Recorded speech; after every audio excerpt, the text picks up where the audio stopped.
Ridicule LLC presents a Molière Celebration to Marco Rubio, who receives an accolade and cheers. This Molière Celebration. In the grand tradition of satirical ridicule, it occasionally becomes necessary, if only to preserve intellectual honesty, to celebrate a public figure who does something competent. This week, that figure is Marco Rubio, who strode into the Munich Security Conference, delivered what detractors predicted would be a transatlantic provocation, and somehow exited to a standing ovation. Yes, you read that correctly. According to reporting summarized by Eli Lake in the Free Press and coverage at Fox News, Rubio delivered what was described as a red line message from the Trump administration to Europe, urging a political and cultural reset, candidly criticizing strategic drift, and bluntly stating that Europe's security posture cannot remain permanently outsourced. In other words, he said out loud what polite diplomacy prefers to whisper behind catered luncheons. And they applauded. Marshall McLuhan warned us, the medium is the message. Rubio did not arrive as a neutral emissary.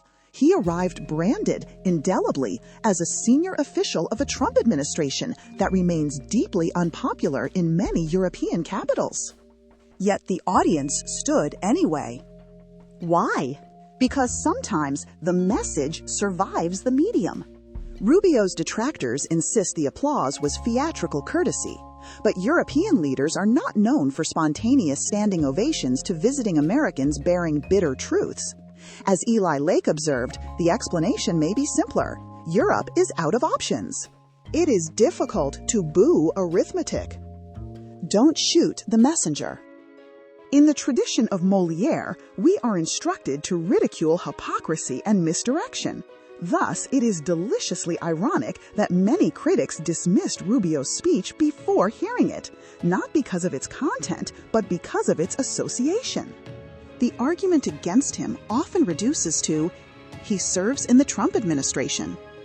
That is not rebuttal. That is branding anxiety. If a fire alarm is installed by someone you dislike, does the building burn less brightly?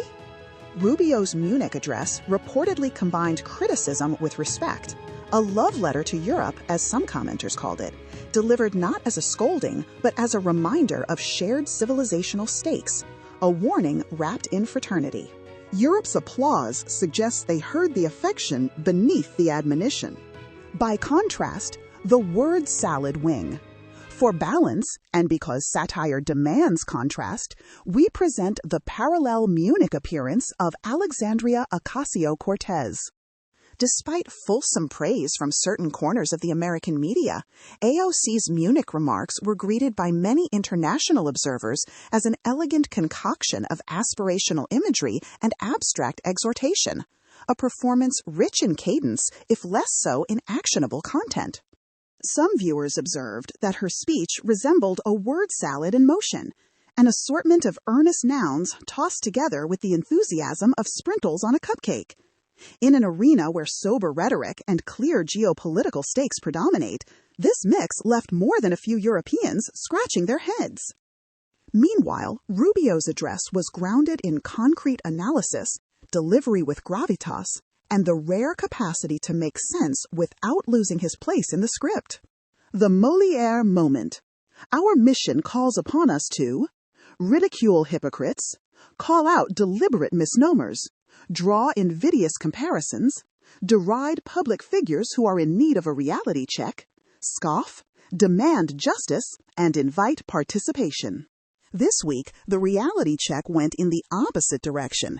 The Secretary of State delivered an unvarnished message to an uneasy audience and was rewarded not with diplomatic frost, but with applause. That is not farce. That is performance aligned with substance. For delivering an unwelcome truth without arrogance, for surviving the medium to preserve the message, and for proving that coherence still moves crowds.